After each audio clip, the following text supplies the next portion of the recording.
Hi, it's Joe. Welcome to the Quilt Report.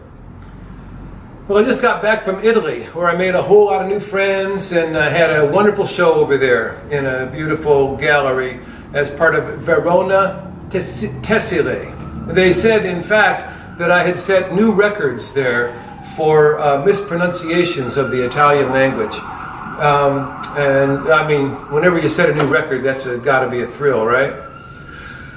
The question I was asked most often in Verona was, people would notice that all of my quilts are about the same size, all about 6 feet square. And they would ask me, now, is there any motivation for this? What's the reason that they're all square and they're all about 6 feet square?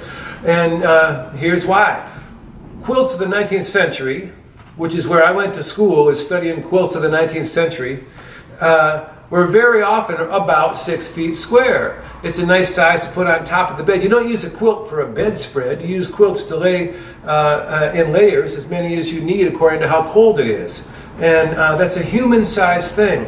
You know, it's like the Leonardo da Vinci thing. It's a human-sized thing, is about 6 feet square. So that's the size blanket the quilt that I like to make. Now, usually when people make intellectually serious quilts or artistically serious quilts, the first thing that they do is to stop making quilts. They got to make art. They want to make it clear this is not a blanket, so you make something small, or you make something really, really big. Whatever it is, you make it so that it's clear that it's not intended for use as a blanket.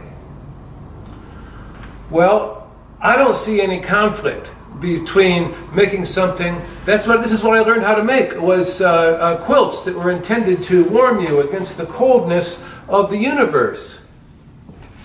I don't see why I can't make one of those things that can look perfectly at home on the wall of a museum. This is my crusade in life, is to make human-sized things that you could wrap up in, or that will look at home on the wall of a museum. Museums aren't exactly busting down my door. I've sold a few to museums, and I'm very proud of that. They've been on display in major museums. I'm very proud of that. And I hope that I get to have a lot more of them.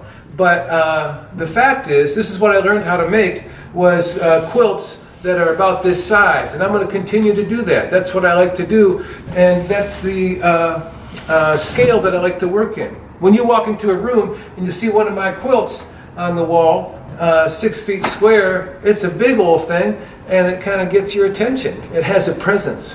So, all those reasons. Also, when my quilts are on display and they're all together, they're so different one to the next that if they're all the same size and shape, at least they have something in common. It makes them easier to look at, easier to understand. That's why. I hope that answers the question. Any other questions? Thanks for stopping by the Quilt Report. See you next time.